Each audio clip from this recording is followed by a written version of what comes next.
Aujourd'hui, le grand jour était arrivé. Ça y est, nous y étions enfin, nous entrions à l'école des avocats de Strasbourg. On venait tous de passer un été particulièrement difficile à se battre pour obtenir notre ticket d'entrée à l'école. Nous étions dès lors tous dans le même état d'esprit, profiter à 300% de nos derniers mois de scolarité avant le début des vraies responsabilités qui allaient nous être confiées. Nous savions donc tous en arrivant que les mois qui arrivaient allaient être particulièrement intenses et riches en émotions. Nous ne croyons pas si bien dire. Quelques semaines après la rentrée, alors que nous étions tous en amphithéâtre, un cri retentissant a été entendu. Ah! Au secours! Ah! Ah! À l'aide! Nous étions tous alertés. Ce bruit, c'était le cri d'un homme qui appelait à l'aide. Nous nous sommes tous précipités vers l'origine du bruit, surpris. À l'aide! À l'aide! À l'aide! Je suis dans la bibliothèque! À l'aide! À l'aide!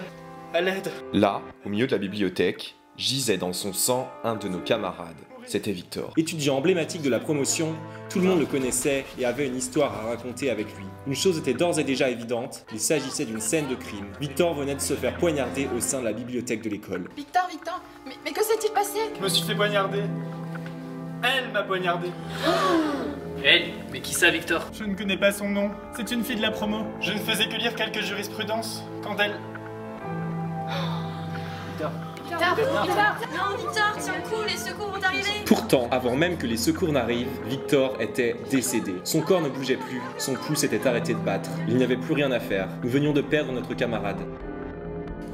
Officier de police judiciaire, ceci est une scène de crime. Veuillez quitter immédiatement la place.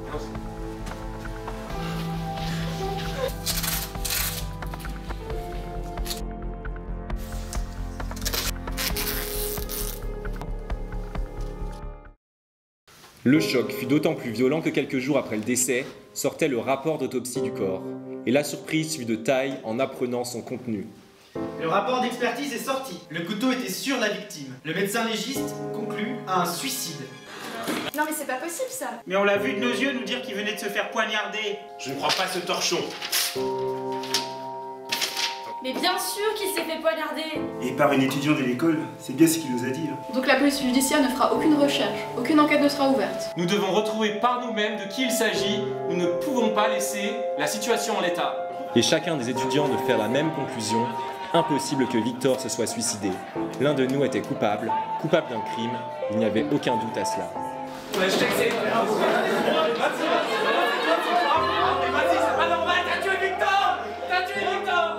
Absolument tous les étudiants étaient suspectés, soit d'être l'auteur principal, soit d'être le complice de l'assassinat. Qui pouvait en vouloir à Victor au point d'avoir voulu sa mort? Chacun de mes camarades avait une bonne raison de désigner l'un d'entre nous comme coupable. Les tensions sont à leur comble à l'école, et ce que je vous propose, c'est d'écouter plusieurs témoignages d'étudiants, ceux que j'ai trouvés les plus poignants. Le coupable se trouve parmi ces témoignages. À vous de trouver les indices forts qui vous permettront de le démasquer. Oui,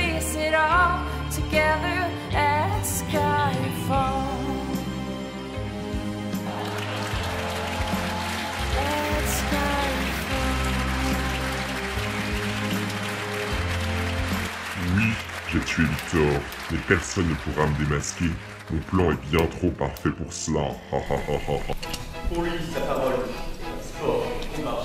Merci d'accueillir sur scène. Donnez l'applaudissement. Maître Bertrand Perrier. Et donc, je suis dans l'angoisse de savoir qui a tué Victor. Je crois que finalement, la question de la Palme d'Or ne se pose plus. Objectivement, les films iraniens et coréens viennent de tout perdre, puisque, évidemment, la Palme d'Or doit revenir à Pierrick, à son équipe et à vous-même pour...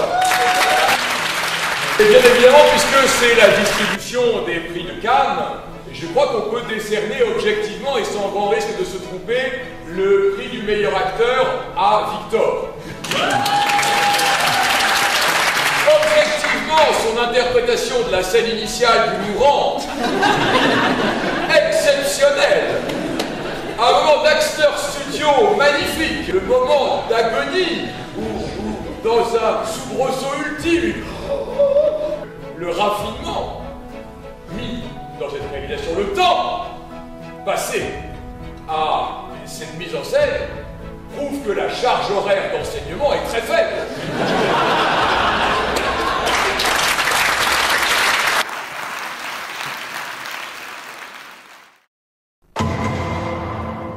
premier témoignage fort que j'ai recueilli a été celui de mon amie Diane.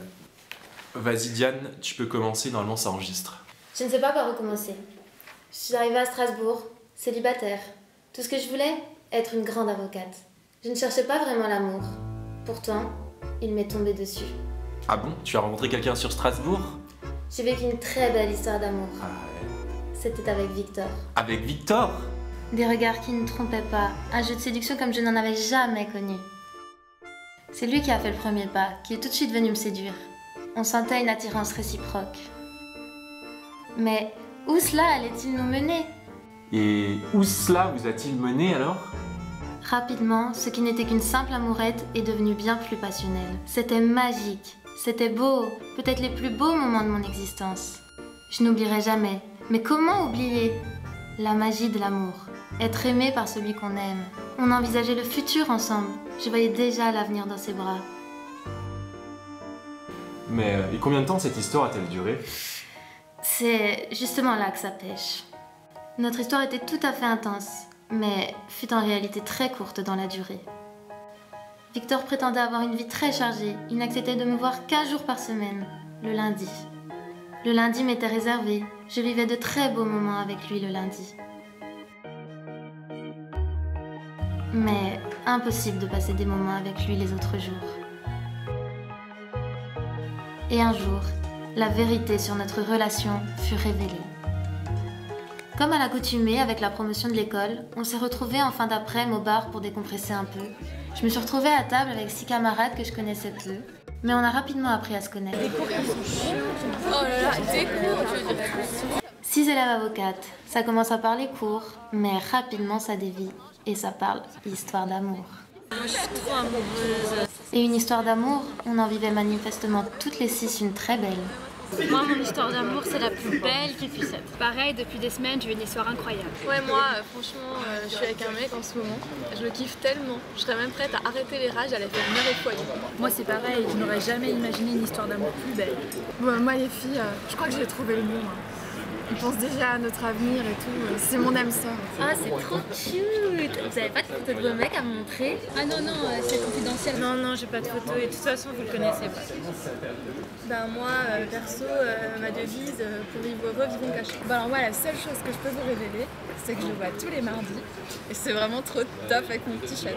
Ah bah c'est marrant, moi c'est le mercredi. Ah bon? Bah moi je le vois le vendredi. C'est bizarre, moi c'est le samedi.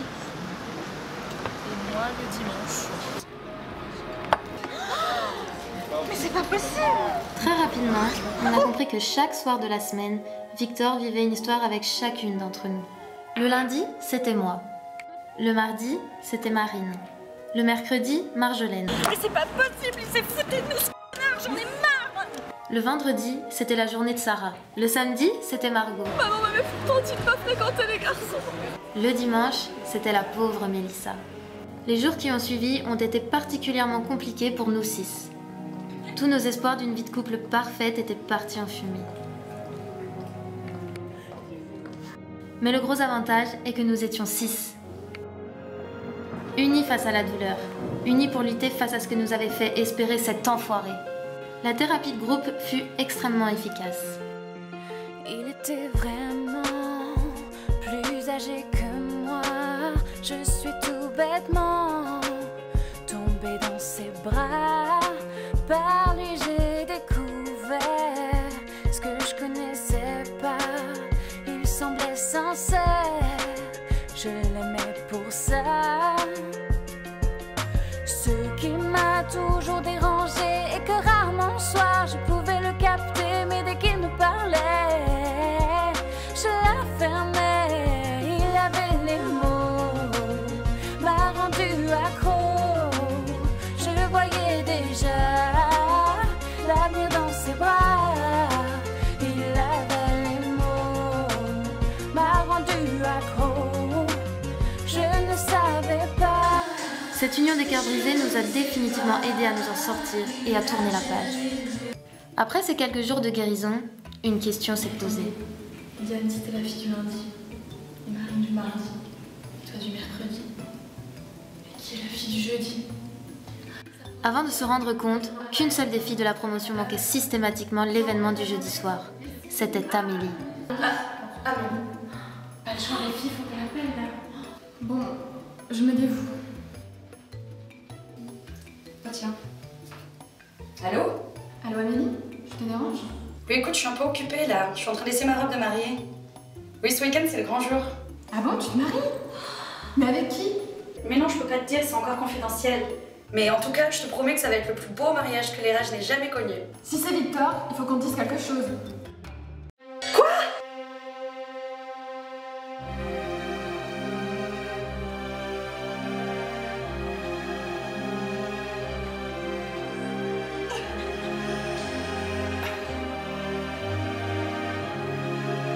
Amélie a raccroché. On n'a eu aucune réaction de sa part jusqu'à ce qu'elle revienne en amphithéâtre le lendemain.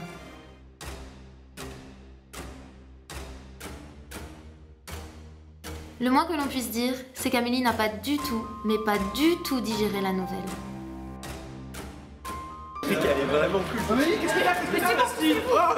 Amélie. Amélie. Victor! Espèce de femme! Je voulais me marier avec toi et toi tu m'as trompé! Je te jure que tu vas le regretter! Tu calmes. Ah, mais c'est toi qui te calmes, connard! Ouais, nous leur fils, cet abruti, il va pas l'emporter au paradis! Avec les 6 filles, on avait pu rapidement tourner la page. Pour Amélie, c'était tout autre chose. Heureusement, Sophie, de l'administration de l'école, passait par là et a pu la réconforter. Amélie, mais qu'est-ce que tu fais? Je peux pas vivre sans lui, c'est Victor, mais plus personne! Mais non, mais Amélie, tu peux pas... Amélie, c'est des rages, enfin, ça ne passe pas les choses comme ça. Allez, viens avec moi, viens. Mais peu importe, si c'est sans lui, c'est sans personne! Amélie, regarde-moi, enfin quand même. C'est pas un pauvre enfoiré qui va te... Mais je m'en va te faire ça. fous. Mais non, Amélie, viens avec moi, viens, donne-moi ta... Mais personne n'a revu Amélie depuis ce moment-là. Voici mon point de vue aujourd'hui. Victor a été retrouvé mort seulement 2 jours après la scène du pont. Scène où Amélie a promis la plus grande des vengeances. Elle est pour moi la coupable parfaite. Je n'ai aucun doute sur le fait qu'elle est l'auteur de l'assassinat de Victor au sein de la bibliothèque de l'école. Le second témoignage que je souhaite désormais vous présenter, c'est celui d'Edouard. Edouard a en effet été particulièrement attentif aux élections étudiantes qui se sont déroulées à l'école. Chaque année, se tiennent à l'école les élections qui permettent de choisir parmi les étudiants le représentant au conseil de discipline. Le poste est particulièrement convoité car il permet d'assister à l'une des instances les plus prestigieuses de l'école. Mais cette année, l'élection a été particulièrement intense, virulente et violente. Elle pourrait avoir conduit à la mort de Victor Birgit. 2 candidats se sont présentés au poste et se sont annoncés dès les premiers jours à l'école. Il s'agit déjà d'Alexis. Ce qui avait motivé Alexis à se présenter, c'est très classiquement son besoin d'agir pour les plus démunis. Mais avec toutes ses bonnes intentions, allait-il réellement pouvoir faire long feu face à ceux qui se préparaient contre lui? L'autre candidat à se présenter, c'était Mathieu, un jeune loup dont les dents ont déjà rayé tous les parquets des instances de la région de Bourgogne-Franche-Comté. Le poste au conseil de discipline n'était pas pour lui une finalité en soi, mais il s'agissait clairement d'une étape indispensable à franchir dans sa jeune mais prometteuse carrière. Très inspiré par les dernières élections nationales, il a compris que, seul, il n'irait pas loin. En politique, un homme ne peut plus se présenter sans atout féminin susceptible de lui rameuter le vote de la ménagère. Il a donc choisi, dans le cadre de l'élection, de s'afficher avec celle qui devait en principe devenir rapidement la première dame de l'érage. C'est Julie. Dès lors, la campagne électorale commença à tourner autour de leur couple si parfait. Que ce soit sur les affiches de campagne, ou bien en une des magazines locaux et nationaux. Mathieu et Julie, c'était un couple né pour apparaître sur papier glacé. À eux deux, ils étaient clairement inarrêtables. La mairie de Strasbourg n'était que l'étape suivante de leurs ambitions. Je te promets tous les plus grands sommets politiques. Mais Mathieu, offre-moi une Porsche. L'objectif affiché par Alexis était donc clair, rattraper son concurrent lors du débat. Nous sommes sur RH TV. Nous suivons depuis plusieurs semaines nos 2 merveilleux candidats. Aujourd'hui, c'est le grand débat. Mathieu, je vous laisse la parole.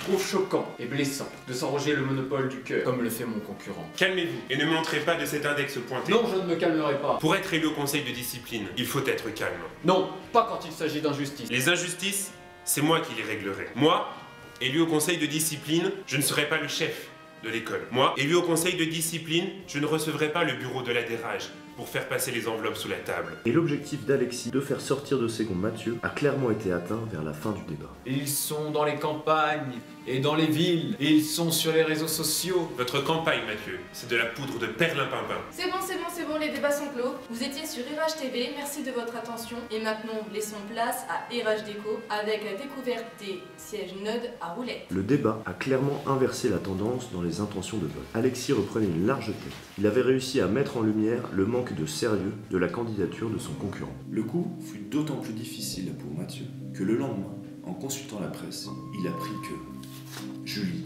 avait changé de camp.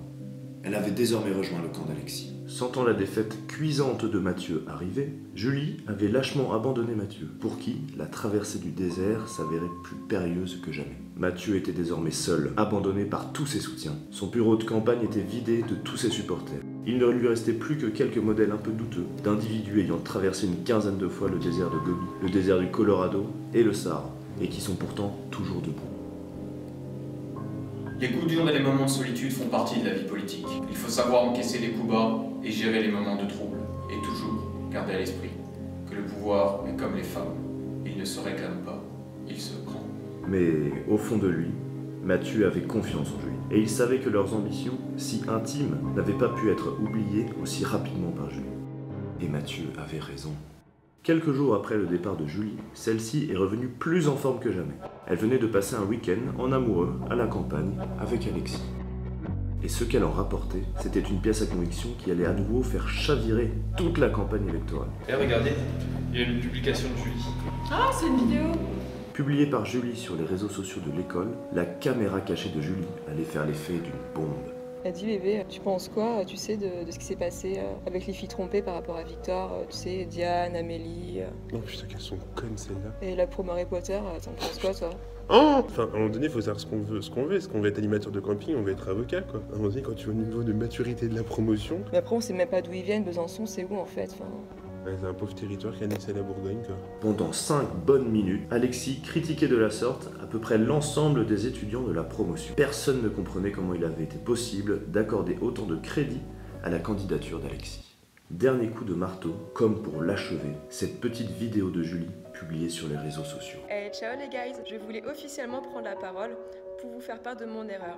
Celle d'avoir accordé du crédit à Alexis, le candidat le plus hypocrite et manipulateur qu'il m'ait été donné de rencontrer durant ma jeune carrière de première dame. Alors si j'ai un seul conseil à vous donner, c'est de voter Mathieu, le seul compétent pour le conseil de discipline. Alexis était contraint de renoncer au poste. Le scandale avait éclaboussé sa candidature et il n'avait plus aucune crédibilité. Franchement, encore... Tu peux mettre là ici? Non, désolé. Attends, Mathieu n'avait plus de concurrent. Il était seul face à lui-même, et l'élection était gagnée d'avance. Humilié, trahi, je n'avais pas d'autre choix que de quitter les rages. Mais ça, c'était sans compter sur la direction de l'ERAGE qui fit, suite au désistement d'Alexis, une annonce de la plus haute importance. Suite au désistement d'Alexis, Mathieu est le seul candidat pour l'élection au conseil de discipline. Quel dommage que la campagne s'arrête en si bons termes. Afin de lutter contre une campagne avec parti unique et hégémonique, nous incitons chacun d'entre vous à présenter sa candidature. Et c'est dans ce contexte que, naïvement, Victor a présenté sa candidature, qui avait une chance certaine d'aboutir à son élection. Je suis officiellement candidat aux élections du conseil de discipline. Plusieurs témoignages affirment que Mathieu et Julie étaient hors d'eux quand ils ont appris la nouvelle. Ça fait ici. Ça sent pas comme ça. Ça casse. Bon, cherche un plan pour trouver une solution pour le dégager. Faut le dégager. Non mais calme-toi bébé.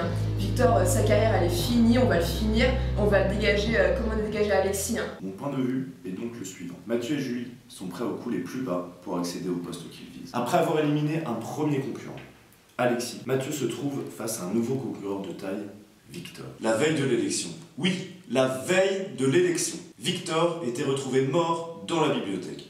Est-ce une coïncidence selon vous? Son décès, alors qu'il s'apprêtait à affronter Mathieu dans les urnes, est-il le fruit du hasard? Sans l'ombre d'un doute, je vous l'affirme.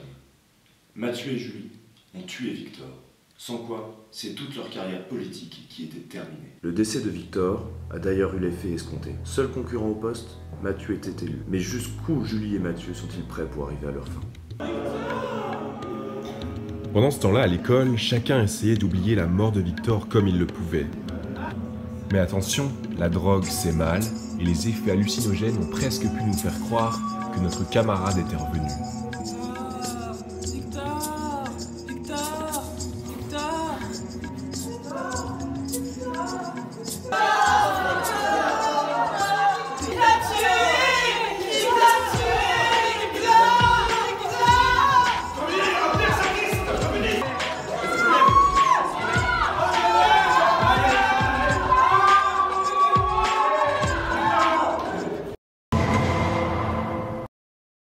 Le nouveau témoignage poignant que je souhaite vous soumettre est celui de Camille. On savait tous qu'on voulait vivre nos derniers mois de scolarité de la manière la plus sensationnelle qui soit.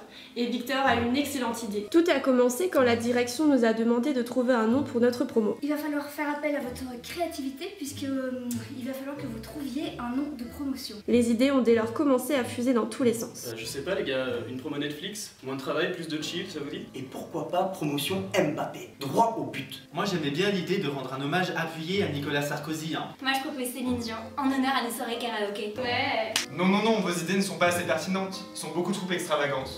Je propose que nous soyons la promotion Harry Potter. L'école est magnifique, ressemble à s'y méprendre à l'école de Poudlard. Tout le monde a été immédiatement emballé et le projet a été voté à l'unanimité. La thématique de l'univers d'Harry Potter est très riche, mais personne ne semblait se soucier de la magie noire qui n'allait pas tarder à faire son entrée à l'école. Ce qui a été plus compliqué au départ, ça a été de répartir les étudiants en 4 maisons. Il va falloir que nous nous répartissions entre 4 différentes maisons. Oui, mais il est hors de question que je sois serpentard. C'est inimaginable. Moi, je refuse d'être pouce-souffleur. J'ai bien trop de personnalité pour ça. Nous venons tous de 4 IEJ. Strasbourg, Reims, Lorraine et Dijon. 4 IEJ, 4 maisons. Un IEJ par maison tout simplement. Ça me va, moi aussi. Grave, moi aussi c'est... Un étudiant de chaque IEJ allait alors être soumis au chapeau magique qui allait déterminer la maison correspondante. Un étudiant de Reims. Difficile, très difficile. Je vois du champagne, beaucoup de champagne. Tu es donc poustoufle car ils sont tout le temps ivres. Oh, un étudiant de Lorraine. Les quiches Lorraine, j'adore ça. Ma maman m'en faisait souvent. Je vais donc t'attribuer Gryffondor. À Dijon, la moutarde vous monte rapidement au nez. Vous avez un fort tempérament, pas de doute. Vous êtes des serpentards. La choucroute des Strasbourgeois se digère mal, très mal. Du coup, je vous fous chier les serres d'aigle. Les cours ont ainsi pu débuter au sein de l'école, et chacun des intervenants a accepté de se soumettre à la thématique. On a d'abord commencé par les cours de sortilège, autrefois appelés les cours de 3 discussion. petites truites cuites, 3 petites truites crues. On répète. Cuites, 3 petites truites crues. Encore. 3 petites truites cuites, 3 petites truites crues. 5 points pour la maison Reims. Vous êtes les héros de Poudlard. Les cours de rédaction d'actes sont quant à eux devenus des cours de potions. Je mets dans ce chaudron le nom du défendeur. Et le nom du demandeur. Un peu de parcimotif. Et un fest de l'article 700. Et avec tout cela, qu'obtient-on? Une requête en incompétence devant Madame, le juge de la mise en état. Les cours de plaidoirie sont clairement devenus des cours de défense contre les forces du mal. Mon client n'est pas un mange-mort, il n'a certainement pas pu commettre tous ces crimes de lui-même. Il était sous Imperium, comme l'a prouvé l'expertise de Sainte-Mangouste. Expelliarmus! Nous devons faire preuve de discrétion. Et pour ce faire, le professeur Douvier m'a remis un cadeau un peu spécial.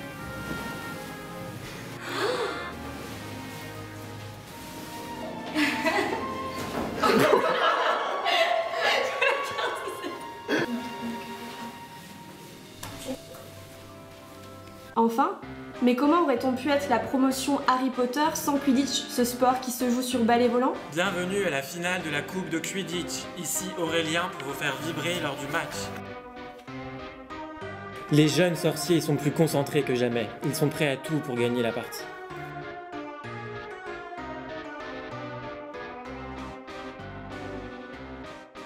Un peu de politesse, ça ne fait jamais de mal. Mais par contre, quelle poignée de main un peu mollassonne. Et attention, 3, 2, 1, c'est parti pour la grande finale. Olabisi semble savoir exactement ce qu'il fait. Ses mouvements sont parfaitement calculés. Marie et Nadège cherchent à déstabiliser Charlotte en la faisant tomber de son balai. Mais quelle puérilité! Non, non, non, je n'aime pas ces techniques agressives. C'est vraiment petit. Et Alexis qui perd totalement l'équilibre. Madame Pomme Fraîche est prête à l'accueillir à la fermerie en cas de chute. Oh là là, Ulysse et Agathe se rapprochent du vif d'or. Le suspense est à son comble. Ça se tourne dangereusement autour. Le vif d'or semble avoir disparu des radars. Mais dans l'univers d'Harry Potter survient rapidement une force du mal au moment où on ne l'attend pas. Rentrez chez vous les étudiants. L'univers d'Harry Potter c'est bientôt terminé. Si vous n'arrêtez pas dès demain, c'est la fin pour vous. Il était 13h et la nuit tomba d'un coup sur tout Strasbourg. Les forces du mal nous avaient mis en demeure d'arrêter tout de suite la promotion Harry Potter. Mais étions-nous prêts à cela? C'est pas possible, oh mon Dieu, le match est interrompu et moi j'abandonne la promotion Harry Potter.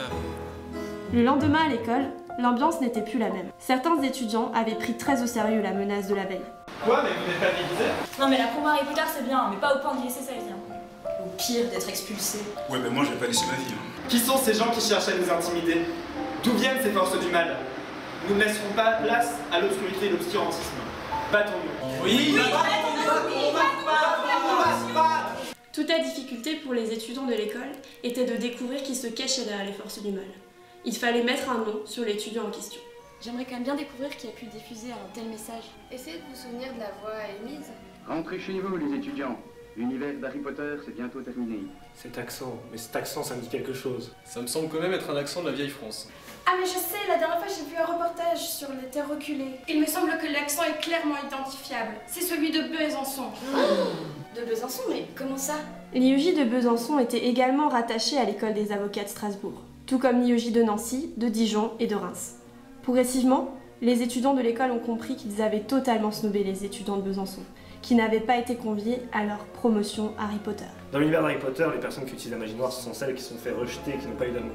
On a tous zappé les étudiants de Besançon, et si c'était eux qui étaient passés du côté obscur de la force, nous devons aller voir ces étudiants, discuter avec eux. Nous avions exclu de facto les étudiants de Besançon, mais nous souhaitions rectifier le tir. Nous avons donc décidé d'aller discuter avec eux, là où ils pouvaient se trouver, dans l'un des lieux les plus obscurs de l'école.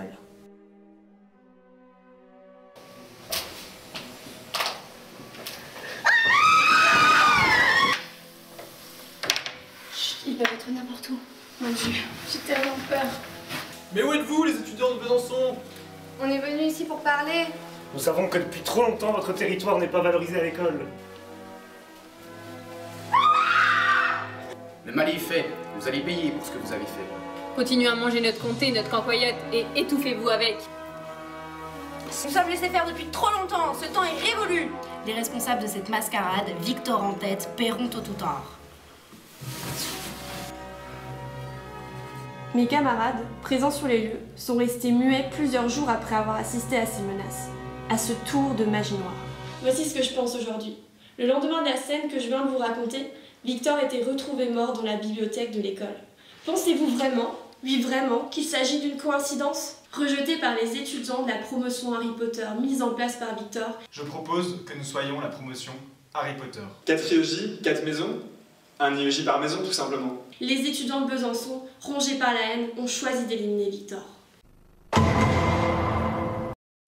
Avec ce nouveau témoignage, celui de Dorian, c'est tout le système des stages en cabinet d'avocats qui est dénoncé. Oui, on sait qu'il est difficile d'obtenir son stage, mais quand la recherche de stage entraîne la mort d'un étudiant, ça questionne. En l'occurrence, il s'agit évidemment de Victor. Tout a commencé en début d'année, lors d'un colloque nous présentant les cabinets d'avocats innovants. Le discours des avocats était très agressif pour les élèves avocats que nous sommes. Vous devez être conscient de ce qu'est le marché du travail aujourd'hui. Dans 10 ans ou peut-être même avant, ce sont des machines qui font notre travail. Les avocats, notables, inaccessibles aux clients, présomptueux derrière leur bureau en chaîne, c'est terminé. La précarité a atteint le métier. N'imaginez même pas vous payer un double SMIC, même en travaillant 80 heures par semaine. En fait, vous vous destinez à une profession qui est amenée à disparaître. Nous comprenions rapidement qu'on avait passé un été à bûcher pour obtenir notre entrée à l'école. École qui nous préparait à une profession en voie d'extinction. Mais quelle solution proposez-vous pour qu'on s'en sorte? Ma solution, elle est simple. Vous devez rejoindre notre cabinet. Je m'interroge, hein. Que proposez-vous de si innovant? Notre cabinet, c'est une start-up. On est clairement précurseurs. On est dans l'innovation. Dans notre cabinet, on travaille en Stan Smith, on joue au baby-foot dans la cuisine et on travaille dans un grand open space. Avec notre team, on est brainstorm en afterwork. On veut des mesures à la fois bottom-up et top-down. Dépêchez-vous de déposer vos CV avant que les étudiants d'école des commerces déposent les leurs. Ils n'ont jamais fait de droit, mais ils passent devant vous parce que eux, au moins, ils savent vendre un produit. L'intervention semble avoir plutôt bien fonctionné, puisqu'une centaine de CV ont été envoyés à la structure. Sophie, la dame de l'administration, savait qui avait été sélectionnée pour l'entretien. Sophie, est-ce que vous savez qui a été pris pour le stage du coup? Christina et Victor qui ont été retenus pour les 3 épreuves ultimes, leur candidature a juste été exceptionnelle. Je suis prise pour le stage. Ah, super. Mais je suis face à Victor et on a 3 épreuves ultimes à passer. 3 épreuves ultimes. Majeure de promotion lors de tout son cursus universitaire, elle avait toujours tout mis en place pour réussir les projets qu'elle entreprenait. L'échec, elle ne connaissait pas. Ah, je suis pris pour le stage. Je vais me rendre demain place Kléber à 14h. Quant à Victor, fils à papa plus intéressé par séduire la jante féminine des amphithéâtres qu'à mettre la tête dans les jurisprudences, il avait validé ses années un peu par hasard et n'avait clairement aucun mérite. Le lendemain, les deux candidats étaient prêts pour les 3 ultimes épreuves. Bonjour Christina, bonjour Victor. Les techniques de recrutement classiques ne permettent pas de sélectionner les meilleurs candidats. Nous allons vous faire passer 3 épreuves ultimes complètement innovantes. Pour la première épreuve, il s'agit de comprendre l'image que vous renvoyez auprès de nos clients. Comment vous trouvez Christina? Elle est super jolie, je lui confierai tous mes dossiers. Ah, moi je me trouve super belle. Et elle inspire la confiance, elle est sérieuse. Est-ce que c'est quelqu'un à qui on peut faire confiance? Vous semblez intelligente, vive un regard. Elle paraît très fiable. Ma chérie, t'es magnifique. Franchement, ton blazer, il est trop beau. Sans plaisanter, franchement, mon frère est en prison et je suis sûre que cette fille peut faire quelque chose. Elle est mignonne. Ah ouais, elle est jolie, je trouve. Et après, j'aimerais bien gratter son snap. Super jolie, j'aime beaucoup sa veste, ça fait très conventionnel. Après, si elle gratte son snap, je te donne. C'est juridique. Moi, je vous donnerai tout. Elle est belle, la madame. Elle peut m'emmener en garde à vue. Moi, je suis prêt. Je suis prêt. Elle est très belle. Quant à Victor, c'était un peu plus compliqué pour lui. Ah, lui, il est ringard, ça passe pas vraiment. Un petit peu moins. Il est négligé, moi, je trouve. Hein? Victor, je suis un peu moins convaincu. Je pense que déjà sa veste, elle est démodée. Sa chemise, franchement, j'en parle même pas avec ses oiseaux. Je sais pas si vraiment vous allez arriver à me défendre. Vous n'êtes pas été flatté par la nature. C'est même pas qu'une question de look, c'est l'attitude, c'est ce qui dégage. Non, je trouve même un peu malsain. Non. Ah lui, je ne donnerais pas trop médecine juridique, je sais pas. Il a pas la tête... Je crois que ça va pas le faire. Je lui ferai pas trop confiance. Je crois que c'est moi qui vais le défendre plus qu'autre chose. Je le trouve un peu moche. Enfin, moche en fait. Il est banal. Je le prends même pas dans la voiture, je le prends même pas dans le taxi. Qu'il soit déjà plus dynamique. Je touche même pas un cabaton. Je préférais la peine de mort en Amérique qu'aller avec lui en prison. Christina remportait clairement la première manche. La deuxième épreuve pouvait-elle inverser la tendance? Pour la deuxième épreuve, c'est votre capacité à fédérer et à réunir que nous souhaitons évaluer. Vous allez organiser un concours de pliages et c'est celui qui obtient le maximum de husks qui remportera l'épreuve. Extrêmement futée, Christina a fait venir sa team de girls surmotivées pour l'aider dans cette épreuve. Le règlement de la compétition n'avait pas précisé si Christina devait être seule ou accompagnée. I was scared of dentists in the dark. I was scared of pretty girls and starting conversations. So all my friends are turning green. You're the magician's assistant in the dream.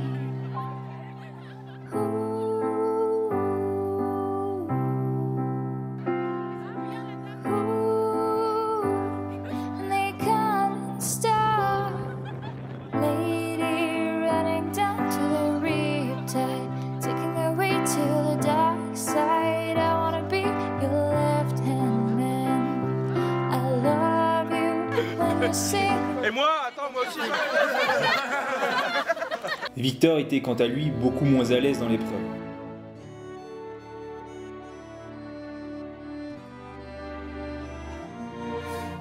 Encore une fois, c'est Christina qui a remporté haut la main la partie.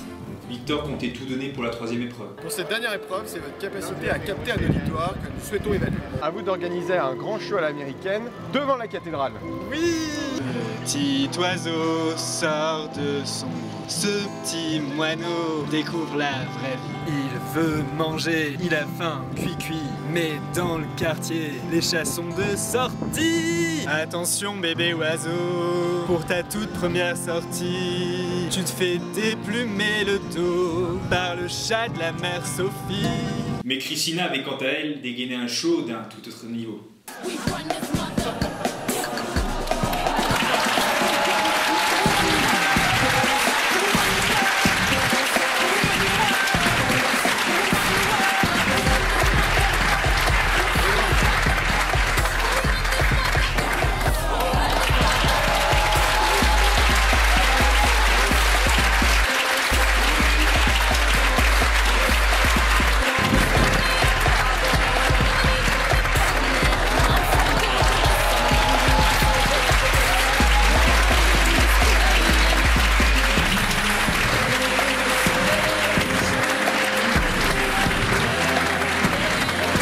Plus elle continuait à danser, plus Christina savait qu'elle se rapprochait du stage. Il était évident qu'elle avait été bien meilleure que Victor pendant tout le processus de recrutement. Tous les sacrifices qu'elle avait faits depuis tant d'années allaient enfin payer.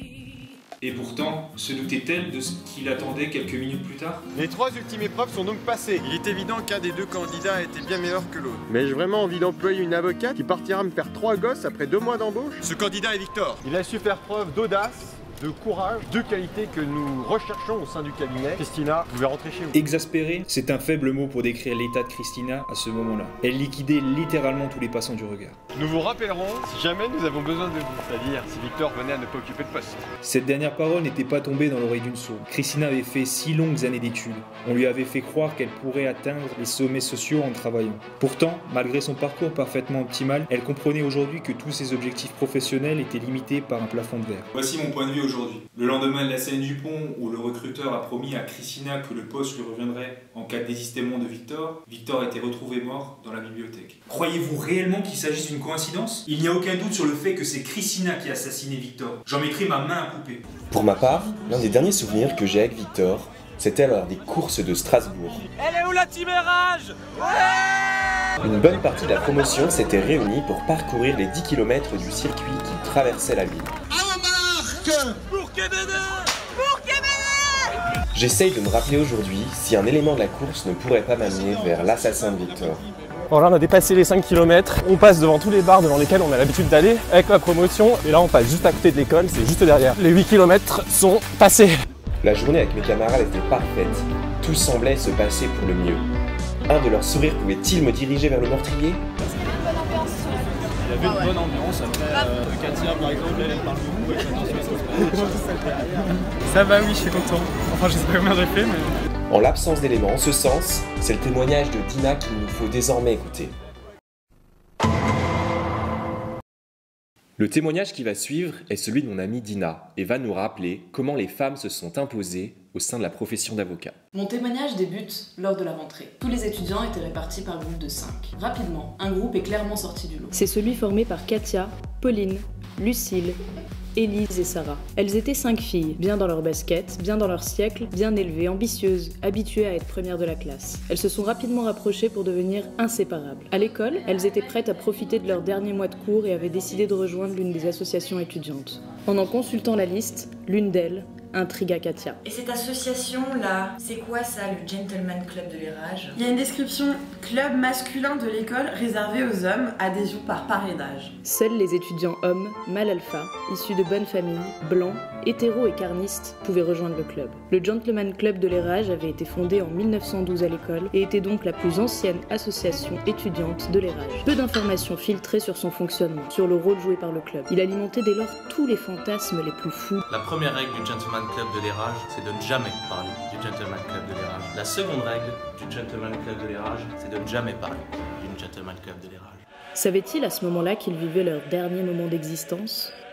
Un club 100% masculin dont les filles sont exclues? Non mais je rêve. Non mais ça existe encore au 21e siècle, ça? Et si on crée notre propre club 100% féminin? Ni d'une, ni de deux, les 5 filles venaient de lancer leur propre association. Elles voulaient leur mouvement féminin d'influence. Les gentilles filles à papa voulaient s'affirmer et commencèrent dès lors à devenir très badass. Leur nom de code, les Spice Lawyers.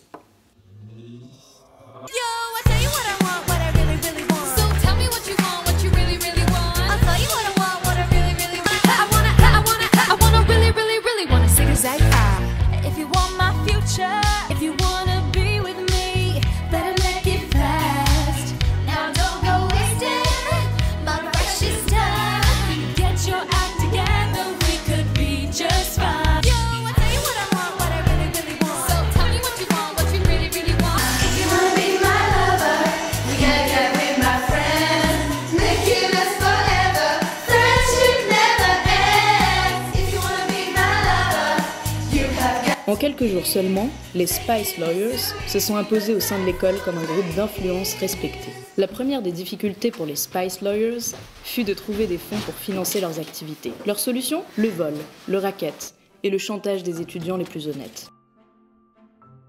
C'est 2 € pour passer les escaliers. Ça va pas, t'es sérieuse là? C'est 2 € ou tu passes pas. Je dois me dépêcher, je suis déjà en retard, j'ai cours. Donne les 2 € maintenant.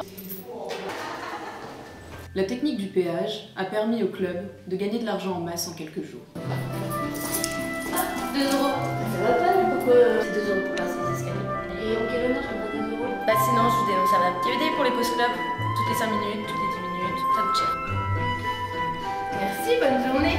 Sur le papier officiel, l'objectif des Spice Lawyers était l'entraide étudiante. Dans les faits, c'était plutôt différent. On recrute pour notre club féminin. On a besoin de quelqu'un de travailleur. On a organise une aide aux devoirs. Hein. Les filles, je suis disponible, je suis volontaire si vous voulez. Quelle erreur n'avait-il pas fait? À partir de ce jour précis, il était devenu le prête-plume de ces dames. Ok, donc t'as 5 business plans à nous préparer. Et aide avocat, tu nous prépares toutes nos données. Et c'est pour demain. Pour demain? J'aurais jamais terminé. T'as pas envie de travailler, genre t'as pas le temps. Tu veux qu'on dise à tout le monde avec qui t'es rentré hier? Parce que nous on sait que t'es rentré avec... Tu sais qui? Et les Spice ont ainsi réussi à soumettre, principalement par la voie du chantage, plusieurs étudiants qui répondaient à leurs moindres désirs, sans sourcil.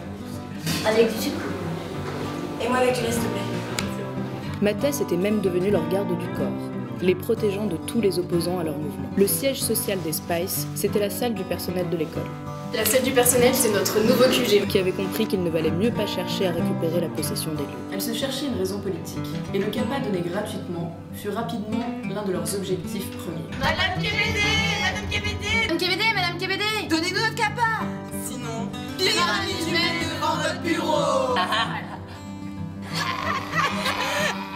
Et un jour, après plusieurs nuits de pyramide humaine devant le bureau de la directrice, les 5 Spice Lawyers ont quitté l'école. Elles ne se doutaient pas du tournant qui allait modifier leur amitié le soir même.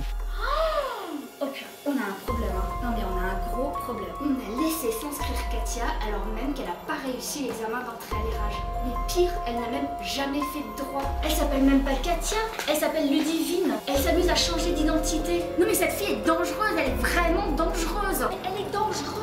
Elle est vraiment dangereuse. Elle est dangereuse. Elle est vraiment dangereuse. Méfiez-vous-en. Les 5 filles étaient en chemin, elles allaient en soirée. Et ce soir-là, celle qui organisait une soirée chez elles, c'était Katia. Tout se passa pour le mieux pendant le début de soirée. Jusqu'à ce que Pauline reçoive ce message sur son téléphone. Stop les copines, arrêtez la musique, on a un problème. Qu'est-ce qui se passe? Il y a plusieurs messages d'étudiants qui prétendent que Katia dissimule sa véritable identité. Elle aurait même jamais fait de droit.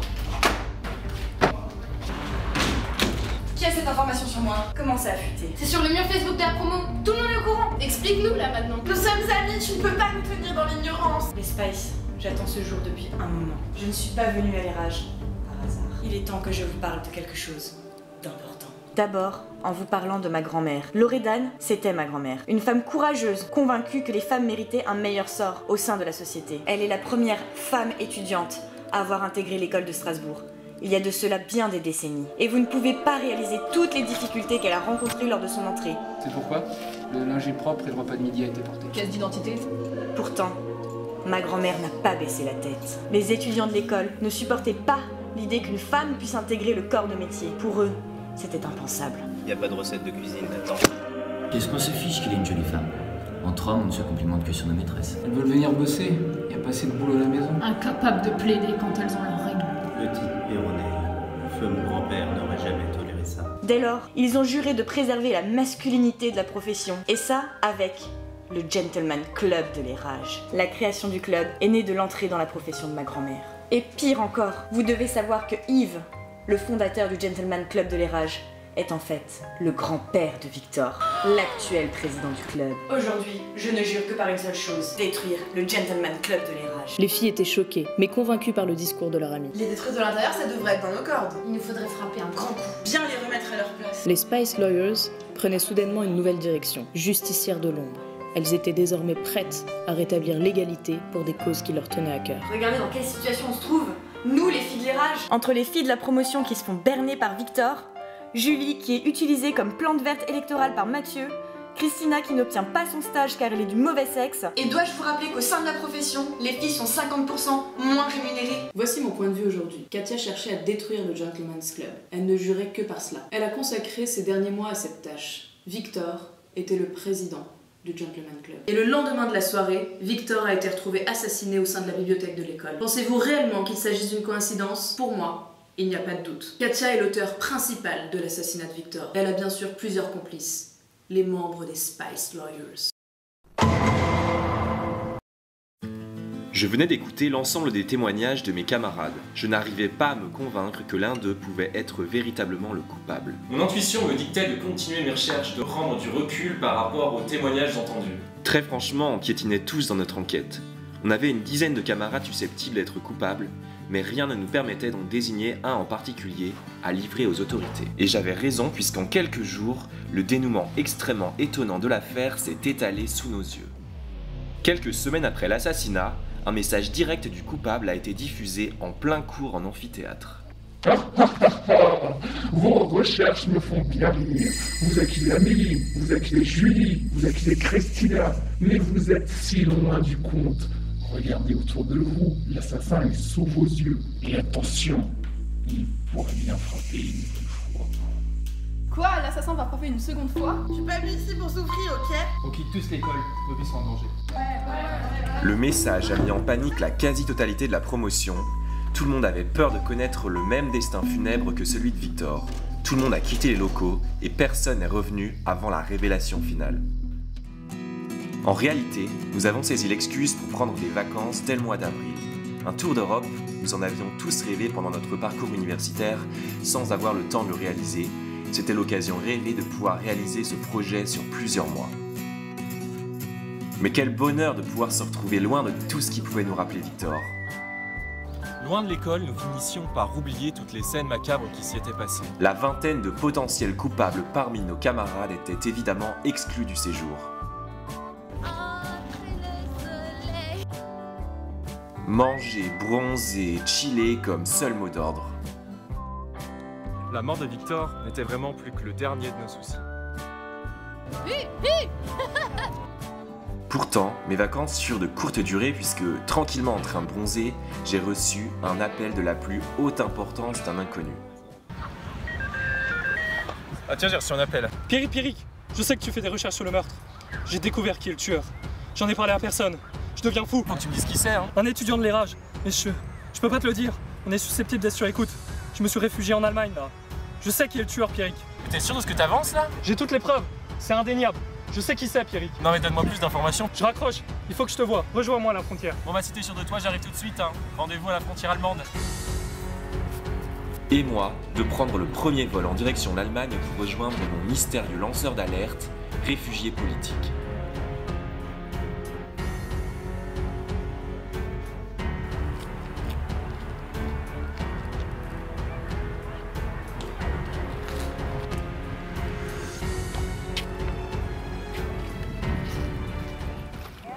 Mais qui es-tu? Pierrick, c'est Martin. Oh Martin? Mais tu te caches? C'est pour ça qu'on ne voit plus à l'Érage en fait.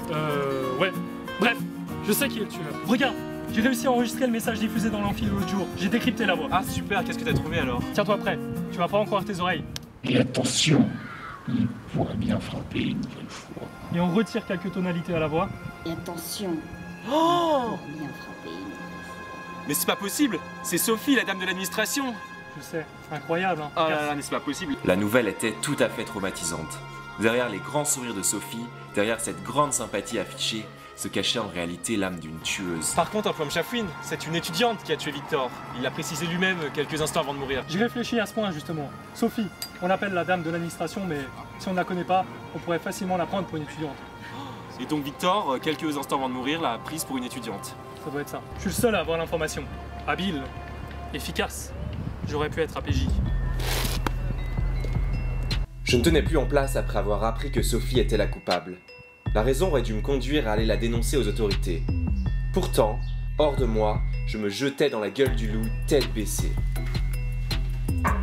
C'est le bureau de Sophie, a priori il n'y a personne.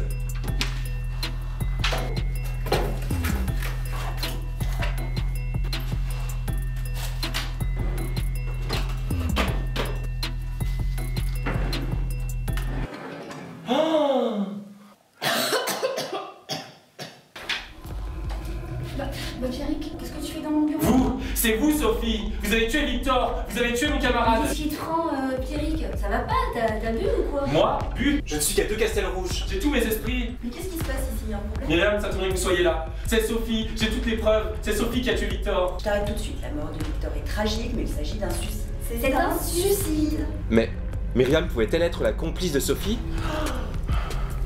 Bon allez, maintenant assieds-toi ici. On va parler un peu, espèce de malotru. Avance! Avance. Assieds-toi! Allez, assieds-toi! Je ne voulais pas mourir à mon tour. J'étais trop jeune pour cela. Je pensais au futur, à tout ce que j'aurais encore voulu faire et voir. Ras-le-bol de ces étudiants présomptueux qui nous pourrissent la vie au quotidien. Qui a découvert ce que tu as énoncé là? Je ne pouvais pas mettre en danger Martin. Pas le choix, je devais mentir. J'ai tout découvert seul. Personne d'autre n'est au courant. Et qu'as-tu découvert exactement, petit morveux? J'ai réuni les témoignages de 25 étudiants de la promotion. J'ai écouté tout ce qu'ils avaient à dire, mais j'étais peu convaincu par leurs accusations. Au final, chacun des témoignages avait un point commun. Une seule personne est intervenue dans chaque témoignage.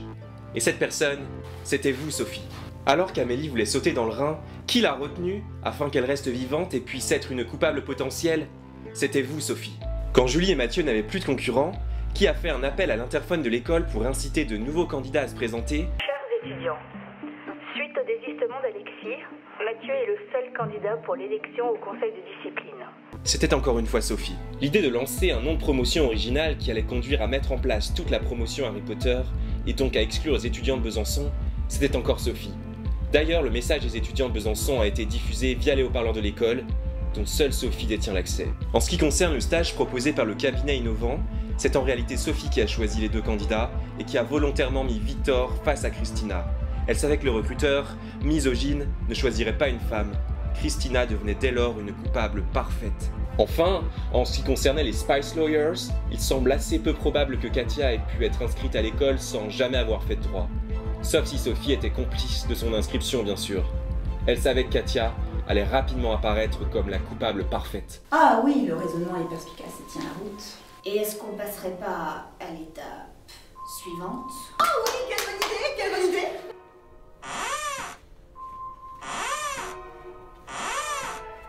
Vous avez un nouveau message. Bonjour et félicitations. Ici votre directrice Ngeke Bede. Vous vous destinez à être avocat, pénaliste pour certains. À l'école Innovation, les méthodes pédagogiques sont innovantes. Nous avons donc créé de toutes pièces ce Cluedo géant pour mettre votre esprit critique à l'épreuve de la pratique. Vous venez de découvrir qui a assassiné Victor au sein de la bibliothèque. Vous êtes donc le gagnant du grand jeu Meurtre à l'école d'avocat. Vous remportez en conséquence les 500 000 € promis au vainqueur. Et aujourd'hui, nous avons notre grand vainqueur de Meurtre à l'école d'avocat. Et nous pouvons lui remettre son chèque de 500 000 €. Non mais je crois rêver, vous avez tué un étudiant juste pour affiner nos esprits critiques. Mais pas du tout, Victor est un intermittent du spectacle. Il joue tellement bien d'ailleurs, personne n'y a vu que du feu. J'avais passé plusieurs semaines à alterner entre peur, haine, rage. Je ne savais pas comment réagir à la nouvelle. Tout ce que je savais, c'est que j'avais gagné les 500 000 €. Je rentrais dès lors chez moi, avec mon gros chèque, rejoindre la personne avec qui je partageais ma vie depuis 8 ans maintenant. Et avec qui nous avions planifié cette journée depuis un moment. Tout notre plan s'était déroulé exactement comme nous l'avions souhaité. Et nous avions désormais suffisamment de fonds pour vivre en toute autonomie, loin de l'école d'avocat. Bébé ? Talking away. I don't know what to say. I say it anyway. Today is another day to find you shying away. I'll be coming for you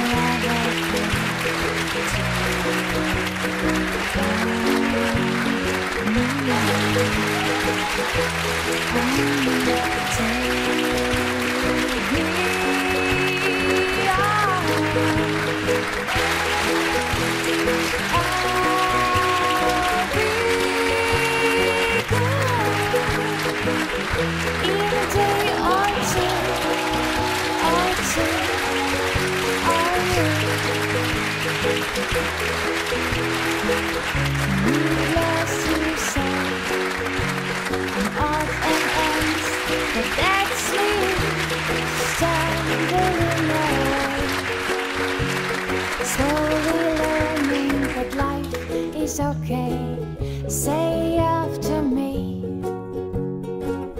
It's no better to be safe than sorry. Take on me, take me.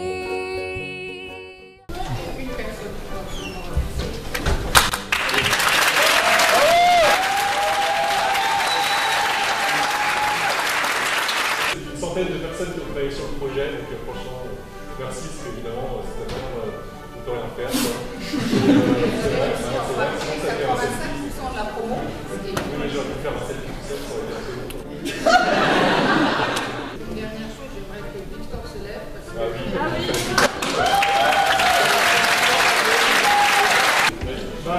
juste rassurer ma maman qui est dans la salle et voilà, je suis pas mort.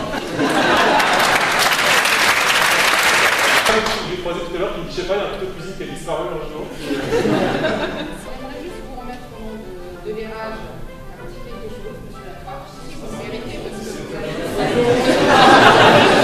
C'est le capable, directement, c'est comme...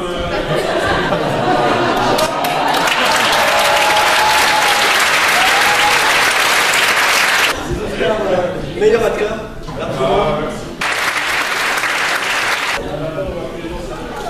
Merci encore une fois d'être venus si nombreux. C'était la fin des examens ce soir avec nous, Café des Anges, à 23h.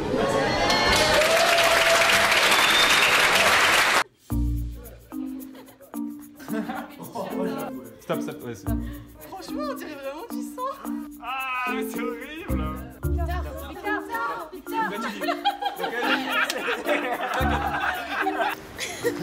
C'est loupé. On n'aurait jamais imaginé une histoire d'amour plus belle. Vas-y, là c'est la bonne. Bien Moi, fort. c'est pareil, j'aurais... Pardon. J'ai pas réussi à regarder cette vidéo, je crois. Mais c'est pas possible. Pardon.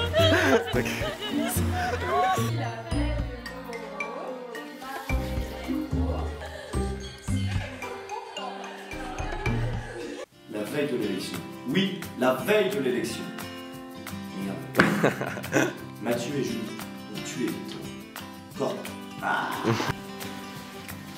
Tu me vois comment? Restez un peu devant quand même. 2, 1, c'est parti. Mais Marie, T'es vrai poisson. J'avais dû faire comme ça. Dans notre cabinet, on vient en stand. C'est pas caricatural du tout. Pour la deuxième épreuve, c'est notre capacité. Un coco. Ah non mais je suis désolé. À vous d'organiser un grand jeu à l'américaine. Vous rappellerons ce c'est bon. Trêve de plaisanterie, franchement. C'est pas grave. C'est pas grave. Allez, on applaudit.